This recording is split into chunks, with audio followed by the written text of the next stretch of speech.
Hi అండి, నమస్తే. Welcome to Ammu Kittu's world. ఈరోజు వీడియోలో సూపర్ అండ్ టేస్టీగా సింపుల్గా చేసుకునే బగారా రైస్ రెసిపీని ఎలా చేయాలో చూపించబోతున్నానండి. చికెన్ కర్రీ అయినా మటన్ కర్రీ అయినా ఏ కర్రీలోకైనా ఇలా ఒకసారి బగారా రైస్ చేసి ట్రై చేసి చూడండి. టేస్ట్ మాత్రం చాలా బాగుంటుందండి. బిర్యానీ టేస్ట్కి ఏమాత్రం తీసిపోదనమాట. మరి ఈ ప్లెయిన్ బిర్యానీ రైస్ లేదంటే బగారా రైస్ని ఎలా తయారు చేయాలో చూసేద్దాం. ముందుగా ఒక గిన్నె తీసుకొని ఇక్కడ నేను చూపిస్తున్న ఈ గ్లాస్తోని కొలుచుకుంటున్నానండి. మామూలుగా ఇక్కడ నేను కేజీ రైస్తోని చేస్తున్నాను అనమాట బగారా రైస్. ఈ రైస్ని మనం ముందుగా కొలుచుకుంటే వాటర్ అనేది ఎంత వేయాలో తెలుస్తుంది. ఇక్కడ నాకు 3.5 గ్లాసులు అయిందండి కేజీ బాస్మతి రైస్. ఇదంతా శుభ్రంగా 2 సార్లు వాష్ చేసుకోవాలి. ముందుగా వాష్ చేసుకున్న తర్వాత ఒక 2 గ్లాసులు నీళ్ళు పోసేసి 1 గంట పాటు నానపెట్టుకోండి. ఇలా నానపెట్టుకుంటే అన్నం అనేది చక్కగా ఉంటుందన్నమాట ఉడికిన తర్వాత. ఇప్పుడు స్టవ్ మీద ప్యాన్ పెట్టుకోవాలి. 1 గంట తర్వాత పెట్టుకున్నాక 1 స్పూన్ నెయ్యి, 2 స్పూన్ల ఆయిల్ వేసుకోవాలి. లేదంటే మీరు మొత్తం నెయ్యితో అయినా చేసుకోవచ్చండి. ఇక్కడ చూపిస్తున్న హోల్ బిర్యానీ మసాలా అన్నీ కూడా ఈ నూనెలో వేసేసుకోవాలి. షాజీరా అనేది ఒక 2 స్పూన్లు ఎక్కువే వేసుకోవాలండి. అదే బగారా రైస్కి టేస్ట్ అనమాట. ఇదంతా కొంచెం ఇలా వేగిన తర్వాత ఒక 4 పచ్చిమిరపకాయలని ఇలా చీలికలా చేసి వేసుకోవాలి. అలాగే 3 ఉల్లిపాయలని ఇలా బారుగా కట్ చేసి వేసేసుకోవాలండి. పచ్చిమిరపకాయలు, మిరియాలే ఈ బగారా రైస్లో మంచి స్పైసీనెస్ వస్తాయి అన్నమాట. ఇప్పుడు ఒక 5 నిమిషాలు ఇదంతా సాఫ్ట్ అయిన తర్వాత ఇందులో 1 స్పూన్ వరకు అల్లం వెల్లుల్లి పేస్ట్ ఫ్రెష్గా నూరింది వేసుకోండి. ఇదంతా పచ్చివాసన పోయే వరకు కొంచెం వేగనివ్వాలి. ఇందులోనే ఒక గుప్పెడు పుదీనా అలాగే కొంచెం కొత్తిమీర కూడా వేసేసుకోవాలండి. వేసేసుకొని ఒక 5 నిమిషాలు లో ఫ్లేమ్లో ఇదంతా చక్కగా మగ్గనివ్వాలి.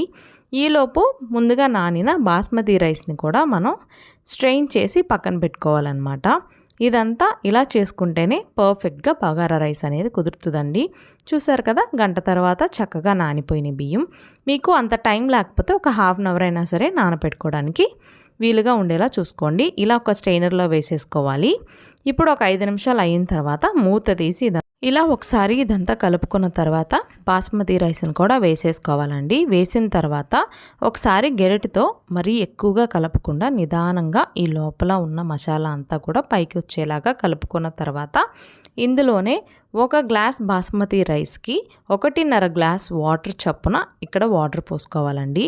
అంటే నేను ఇక్కడ 3.5 గ్లాసులు వేశాను కాబట్టి 5 గ్లాసుల వరకు నీళ్లు పోసానండి. అలాగే 2 స్పూన్ల వరకు సాల్ట్ వేసాను. సాల్ట్ అనేది ఇప్పుడే చూసుకొని కరెక్ట్గా వేసుకోవాలన్నమాట. వేసుకొని మూత పెట్టి కొంచెం హై ఫ్లేమ్లోనే ఉడికించుకోవాలండి. ఈ అన్నం అంతా ఇలా ఉడికి ఒక 80% మనకి బియ్యం అనేది ఉడికిపోవాలన్నమాట. అలాగే వాటర్ అనేది చూపిస్తున్నాను కదా, ఇలాగా కొంచెం వాటర్గా ఉన్నప్పుడు మూత పెట్టేసి ఒక 10 నిమిషాలు లో ఫ్లేమ్లో ఉడికించుకున్నారంటే మనకు రైస్ అనేది రెడీ అయిపోతుందండి. ఈలోపు కొంచెం 1 స్పూన్ నెయ్యి, కొత్తిమీర వేసేసుకొని ఇంకా మూత పెట్టి పైన ఏదైనా వెయిట్ పెట్టేసి 10 నిమిషాలు అయితే కరెక్ట్గా సరిపోతుందండి. మరి మీకు నీళ్ళు ఏదైనా ఉన్నట్లయితే మరొక 2-3 నిమిషాలు ఉడికించుకోండి.